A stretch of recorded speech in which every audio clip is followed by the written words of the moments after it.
Hey everyone, welcome to the Intro to a Better Tech Economy webinar. We're going to get started in just a couple of minutes. We're just waiting for the room to fill in, and I'll keep repeating this message a couple of times. Grab some water, your lunch if you'd like, introduce yourselves in the chat, and we'll get started shortly.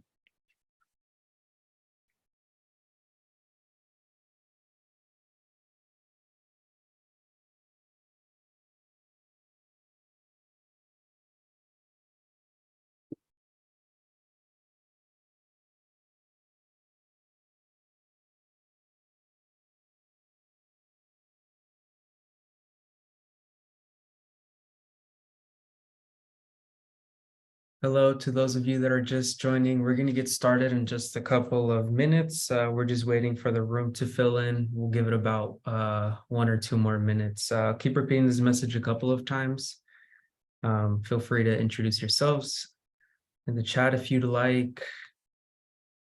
Grab some water. We'll get started shortly.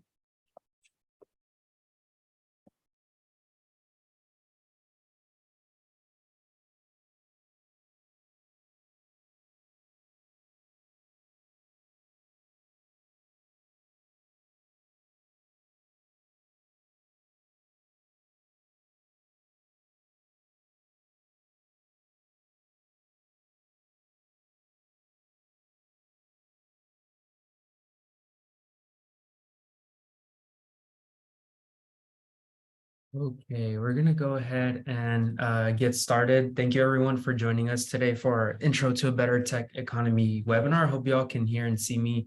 My name is Calderon. I'm the community manager at TechEquity, and in my role, I get to engage with our supporters through our organizing efforts, and I get to engage with you all through here, through this webinar. So feel free to drop in questions into the Q&A function at the bottom of your screens as we go through the presentation, but we won't answer any of those until the end. There's a lot of time for questions at the end.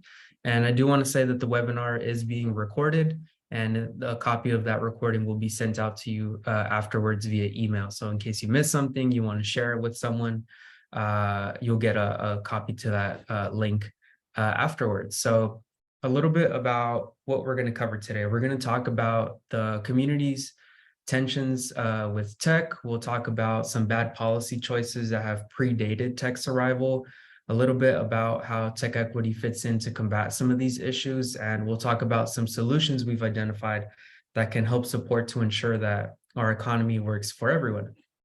So let's talk about those tensions with tech. I think that many of us already know that communities are frustrated and historically have been frustrated, and that really comes with no surprise. And we see that when tech shoulders the blame for some of this, it starts to create this us versus them dynamic that's further dividing our communities. And personally, for myself, I've grown up in the Bay Area my whole life, and I've been able to see both sides of this and witness this firsthand. I have friends and family who are worried about the changes they're seeing in their communities, what that means for their jobs, for their homes, for raising a family.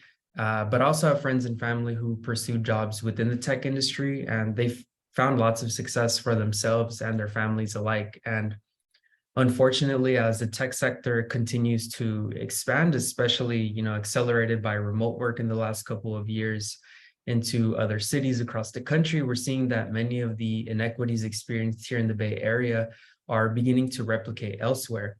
But how did we get here? Well, we know that tech did not start this level of pain that our communities have been facing for years. These inequities have been in our economy and our society for decades, even when Silicon Valley was still farmland. And all these feelings of frustration are understandable, like we just talked about. And there's no doubt that tech has exacerbated inequality, but tech didn't necessarily start all of these issues. And over the last couple of decades, there's been this overall shift of the balance of power that has hindered our community's ability to prosper and survive. So let's talk about what we've seen historically. That shift of power that I just mentioned has benefited corporations. And while the government was cutting back on social programs, they were simultaneously cutting taxes for large corporations around the 80s. And individual tax rates have been following the same trajectory. That's that blue line you can see on your screen. But we see that corporate tax rates have been on a steady decline. That's that gold orangish line below that one.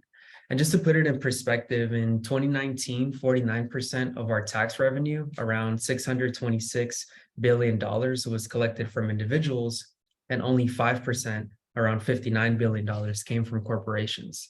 And these tax cuts and increases to profits for companies have come at the expense of workers and their voices.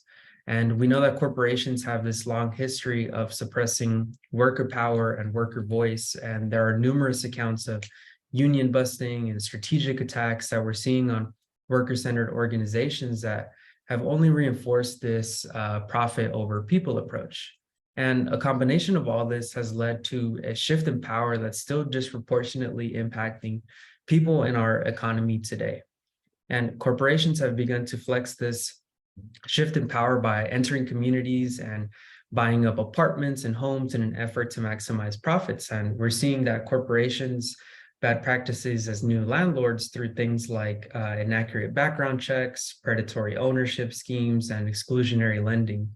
And they've begun to reinforce the racist and exclusionary housing practices of the past, also known as redlining. So you may be asking yourselves, what is redlining? Well, in the 1930s, the federal government instituted a policy that's still felt today, especially within communities of color in the Bay Area, in California, and all across the country. And that policy is redlining. And redlining was a process in which the Homeowners Loan Corporation, a federal agency, gave neighborhoods ratings to guide investment. And the policy is named for the red or hazardous neighborhoods that were deemed riskiest. So on maps, those neighborhoods were literally redlined and those communities that were deemed risky for investment or redlined didn't receive any investment. And these neighborhoods were predominantly home to communities of color. And that really is by no accident. The hazardous ratings were in large part based on racial demographics. In other words, redlining was a discriminatory and a racist policy, and it made it hard for residents to get loans for home ownership or to be able to maintain their homes for something like building a new roof. And consequently, redlining led to cycles of disinvestment, including development and production within these neighborhoods. And there's a terrible history of underinvestment, underbuilding, and exclusion in our country. And often those communities that have been historically underinvested in and have been redlined are the very same communities that are at risk of gentrification today. And on top of these exclusionary zoning policies, it's simply just too expensive to build affordable homes in our country today. And just as an example, in San Francisco, it costs about $1.2 million to build one unit of housing. And even if more housing does get built, tenants are not protected enough to be able to remain in their homes. And we've seen that eviction rates and displacement rates have continued to increase heavily over the years. Families have been pushed out into the outer edges of major cities, further away from job centers and resources. And just in New York, weakened tenant laws have drastically led to a decrease in homes available for people. And evictions are not just happening in expensive areas like San Francisco and New York, but also in up and coming tech cities like Atlanta. And eviction rates across the country are continuing to push our most vulnerable community members away. And on top of that, tenants have little to no power in order to combat some of these evictions, but they also lack power in their jobs. As we can see here, the hourly pay for workers, has not increased much the last couple of decades, even though productivity has dramatically increased. And according to the Economic Policy Institute, the share of workers covered by a collective bargaining agreement or unions dropped from 27% to 11.6% between 1979 and 2019, meaning that the union coverage rate is now less than half where it was 40 years ago. This means that employees have less bargaining power to be able to advocate for pay rates in alignment with the work that they're delivering. And not having this ability to speak up and address worker injustices has led to constant disturbing stories about worker conditions. We're hearing about disturbing workplace practices that are putting workers at risk both physically and mentally. And a lot of times the workers that are the most impacted are contract workers or people performing what's known as ghost work. Ghost work is a term that's used to describe the kind of work that feels like it's automated, but in reality has a person behind the scenes performing these tasks, kind of like content moderation on a lot of the platforms that we use. And in our research on contract workers in tech, we found that contract workers receive fewer benefits and are paid less than their tech employees while doing the same job as their directly employed counterparts. And that these workers are disproportionately Black, Indigenous, Latino, Asian, women, and non-binary people. And it's a little out of context that the tech industry came to power and cemented itself as this engine of our current economy.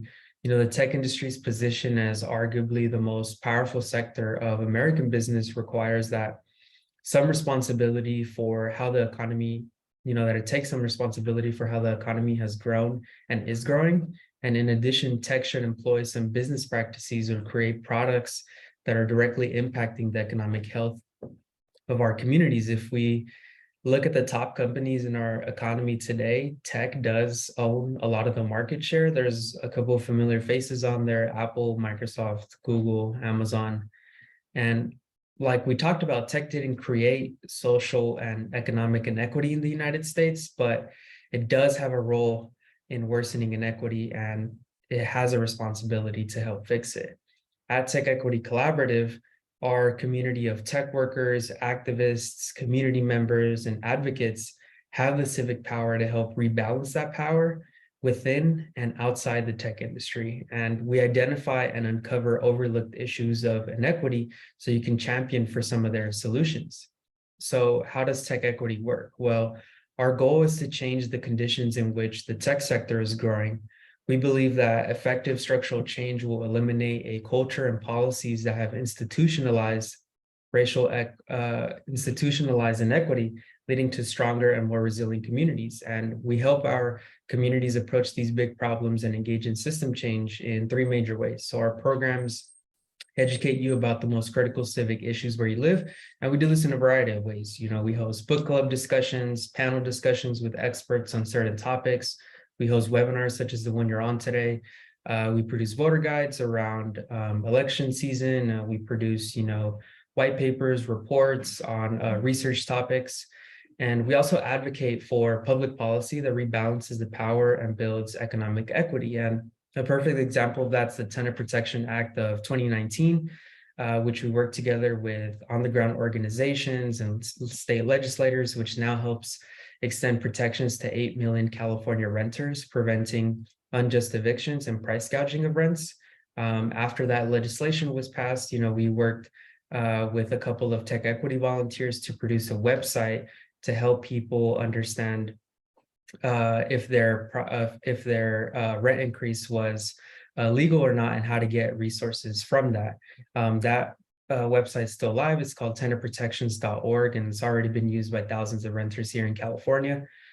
We also had the Pay Transparency for Pay Equity Act, SB 1162, last year, and that was aiming to increase pay transparency and require more equitable hiring practices. So both of those successfully passed, and are just two examples of the type of public policy that we're helping push to address some of the solutions to the inequities that we talked about earlier. And finally, there's corporate practice, aiming to turn companies into agents of change in the broader community. And we do this through our corporate partnerships and engagements with companies. So what are issues that we're seeing within tech and a result of tech that we can address? Well, within the tech sector, we see that there are large disparities emerging between headquarters, warehouse, and often contracted workers. And temporary and contract and contingent workers who are hired through these contracting agencies are often doing the same work as their directly employed peers while making less money and are receiving fewer benefits and experiencing career immobility. And at TechEquity, we've done research known as the Contract Worker Disparity Project to help uncover some of these issues. At the same time, the tech industry has an imperative to make its employee base more representative of the population at large, not just to create broader economic opportunity, but because companies with diverse representation at all levels are more likely to be successful than those that aren't. And we worked, like I said, on the Pay Transparency for Pay Equity Act last year, SB 1162, to address some of these inequities within the tech industry. And there's also inequities as a result of tech that we've been working on. Tech has produced a lot of wealth, but that wealth has exacerbated our communities. and people have been displaced. Homes have become more expensive. However, we can repurpose this wealth to strengthen tenant protections, produce more affordable housing, and help communities organize around policies that are changing the ownership structure back into the hands of the people instead of corporations. And we've tackled this issue through our work on Prop 13 reform. And next up, we have the impact of tech products.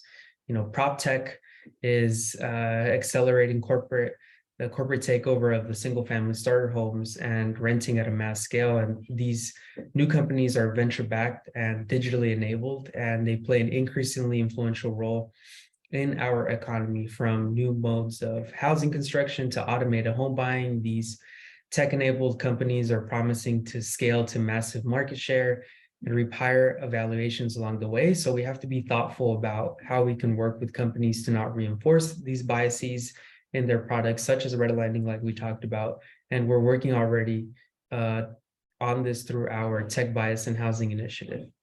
And we're building tools, visualizations, and apps that are supporting the movement for economic justice. And you can join our team of volunteers, whether you're a researcher, a designer, a coder, a data analyst.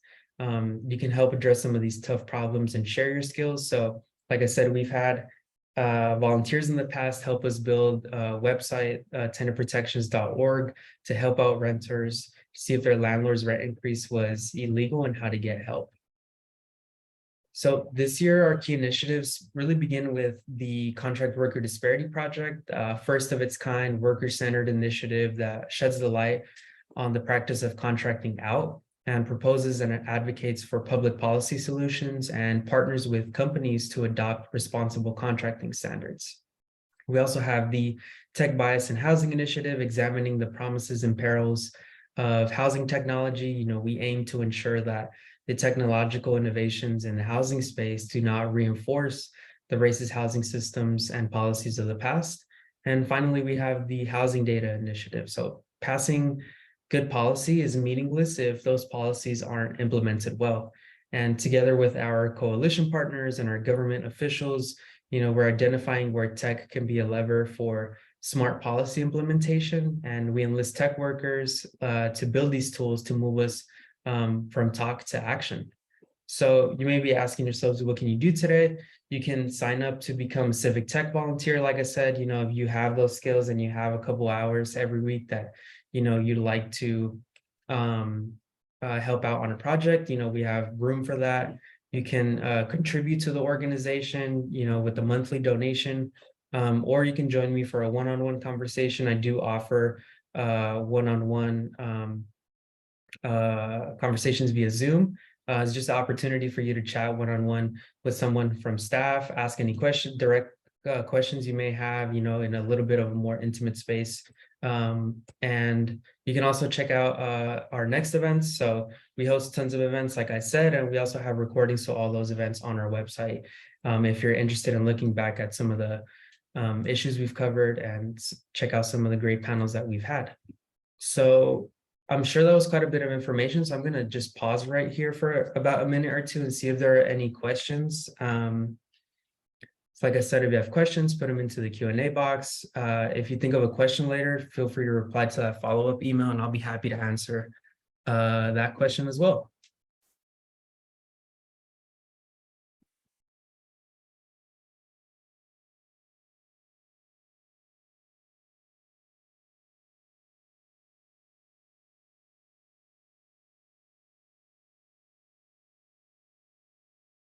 Cool. So we have, what's the best way to schedule one-on-one? Yeah, that's a great question. If you just respond to that follow-up email that I sent out afterwards, you'll be able to schedule one-on-one. Also have a form, or I can send you a Calendly link. And that's a great way to just, talk, like I said, 15 to 30 minutes directly with someone within the organization and, figure out your journey here. Let's see, what else do we have here?